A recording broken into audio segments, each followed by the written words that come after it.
All right, welcome everybody to Online AP Statistics. This is just going to be a quick tutorial to go over how you're going to use the Blackboard site for your course. Okay, so number one, the most important thing is to always check your announcements page on a daily basis. So on your announcements page, you will find one thing. You'll notice it says what time is it in New Zealand.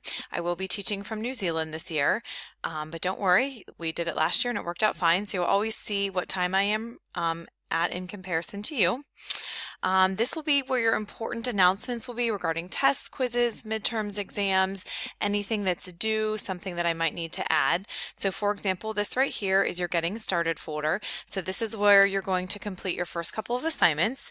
You'll have instructions on what you need to do here in an email, but you're going to click on this Getting Started folder. And just a couple things. Number one, right here, this is where you'll see the video that you're watching right now. If you need some Blackboard Collaborate help, if it's not working properly, right here is where you can figure it out. Here is your course syllabus that you'll need to make sure you print out, and notice right here how there's a little check or an X. This means that this is a quiz, and in this section right here, the syllabus acknowledgement, this is like you essentially bringing your syllabus into me and signing it. So this is your signed syllabus section, which you'll earn 5 points for. The beginning of the school year assignment, this is an assignment that's due on September 25th. Please make sure that you print this out and understand what you need to do in order to turn it in.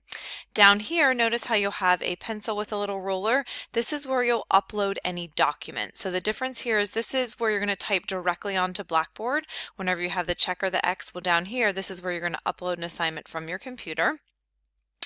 Down here, you'll have the year-long calendar. Please make sure that you print that out and can plan accordingly.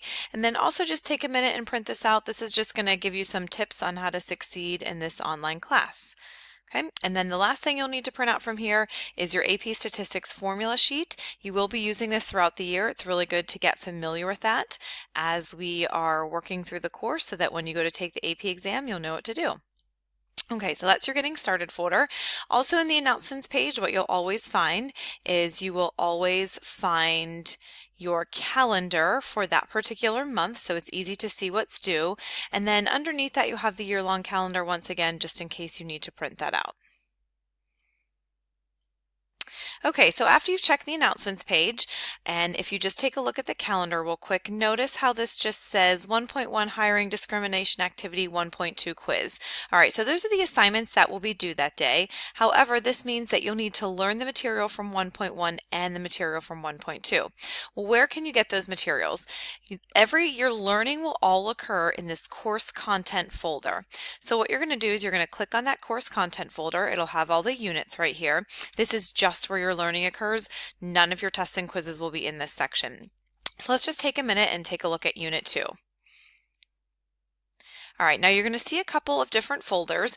Number one, notice how this says calculator instructions. If you click on that folder, that will have all the calculator instructions that you'll need for that particular unit. Sometimes they're in the PowerPoints and sometimes you'll need to refer back to this calculator instructions to get your instructions. Now, if we take a look down here, notice how this says 2.1 content. This is where your learning will occur. Anytime it says 2.1 content, 1.1 content. Now, there are 3 ways to learn this material. Number one, there is a video. Notice how it will state the length of the video right here. There's a video that's a video of the PowerPoint with me explaining the material. So if you feel like you need to have a teacher explaining the material, this is where you're going to want to go for that. The second way to learn the material is to click on the PDF file. The PDF file is basically, it's the exact same PowerPoint. It has all of the same material in it. It's just a PDF format of this video. So if you want to do that, that's one way you can do it. The third way to do it is to come up here and see how this says PowerPoint to go with content videos. So if you would like to actually watch the PowerPoint, so you would just click on 2.1 and then you would download it and you would scroll through it to do your learning. That's perfectly fine. So either 3 ways you can get your learning. You can either do it from the PowerPoint, you can do it from the PDF file, or you can use the video. Now let's just say that you've used the PDF file or you've used the PowerPoint video to understand what you need for that section, but there's something that you're confused about. What you can always do, number one, is you can always watch this video right here and just move to the slide that you're having problems with to get a further explanation from it. Now, this content is going to be where you get all of your learning. It's very important because this is where you're going to get all of your AP exam tips. This is where you're going to get your format for your homework assignments, and all of the information from your tests and quizzes all come from this content. Well, let's just say you've watched the content and you still feel like maybe you need a little bit of extra examples.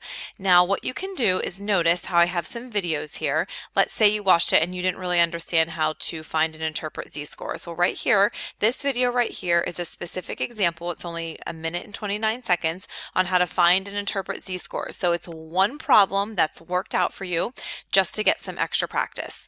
All right, the other thing that you can do, so you've done your content, maybe you've watched an extra video or two, the other thing you can do is do some practice problems. So every section where it says practice, 2.1 practice, this is going to be kind of like a homework assignment. So this is where you can print this PDF document out. It will have questions on it. And then what you can do is check your answers using the key directly underneath it. So this will help you to verify that you understand the material in this section. Okay. And then once again, here's some videos underneath. All right. And then at the bottom of every content area, you'll see a Unit 2 summary and review. Now, this will not be mandatory. However, if you want some practice, some multiple choice and free response practice, this is where you'll get it right here in this Unit 2 summary and review, that section right there. Okay, now just one thing I wanted to show you in some of the later units. Let's just take a minute and look at Unit 5. Okay, underneath every section there's a practice quiz. I would go and try that practice quiz. That's just going to verify that you understand everything in the content section, and that will help you make sure that you understand it and have the material correct. If you'll also notice under here, so under 5.1 content, I do have a couple of other videos from YouTube. If you feel like you need more additional practice, this is some additional examples on the content for each particular section. So for each section, you have a lot of practice. You have the actual content that you need to learn from the PowerPoint, the video, or the PDF. You have some extra YouTube videos.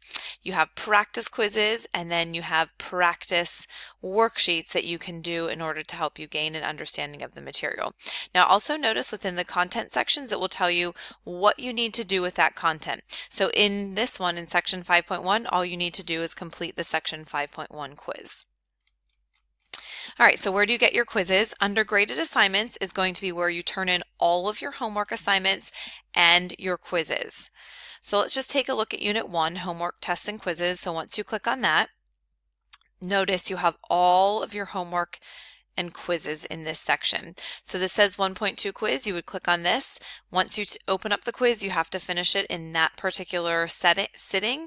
Okay, so you open up your quiz, you're going to finish it. And then notice underneath there's a quiz correction, and I'll be explaining on what you need to do for your quiz corrections. Then notice here, here's your homework assignment. It says it needs to be turned in. Notice how we have this little line and a ruler. All right, that's important right there. You have your quizzes, your quiz corrections. Notice down here you have your free response questions for Unit 1, and then your Unit 1 multiple choice test corrections and your Unit 1 multiple choice exam will show up when it's time for you to take that Unit 1 exam.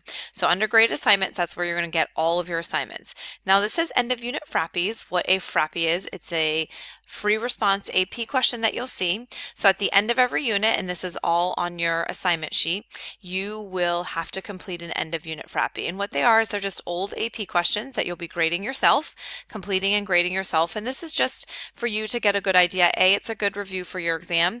B, how are you doing as if you were taking an AP exam? And then C, to be able to learn how the graders of the AP exam would grade your assignments. Okay, so it's really important to get used to that. The other thing that you'll be turning in as part of your homework assignments is a discussion board. So if you notice right here, here's your discussion board. It will tell you what you'll need to do for each discussion board. Essentially, you'll be doing 2 questions at the end of every unit. Every once in a while, there's an extra discussion board in there. So at the end of every unit, you'll pose a question that you didn't understand and then answer another student's question. Student homepages, if you would just take a minute and create one of these, this will just help us to get to know each other a little bit better since we're not seeing each other in the classroom. Now this chat link right here, this is what you'll use in order to come to your Collaborate chat every week. So you'll just click on that. All right, and you'll need to just log into the session by entering your first name and your last name, please. Okay, so that's how you'll get onto our chat sessions.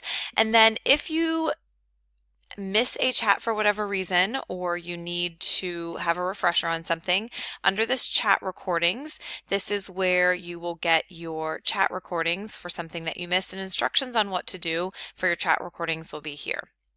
All right, so let's say you turned in your tests, your quizzes, and you want to take a look at your homework and see how you did. So right here, you're going to click on returned work. This is really important. Okay, the first important thing is notice how there's nothing next to each of these grades. So if you would like to make sure that you've turned in a homework assignment, it will have a red exclamation point right there. If there's no red exclamation point, you did not turn in the homework assignment or it did not submit. Once I have graded the assignment, there will be a grade right here. So let's say 9 out of 10. You'll click on that 9 out of 10, and that will take you to the homework assignment to see how you did. It's really important, especially for the homework assignments, that you make sure you go down and you check and see how you did on the homework assignments and see what you missed, so that you don't make the same mistakes on your exams. And I do often put comments in there that I don't take points off for, but I would on a test or an exam, so please make sure that you take a look at those. And then finally, if you forget any of your syllabuses, or that Getting Started folder goes down, this is where you can get all of your syllabuses, your AP Statistics formula sheet, some extra websites, and then the calendar for FCPS. All right, here's my staff information if you need to contact me. So this is everything that you'll need for your online AP Statistics course. Email me if you have any questions.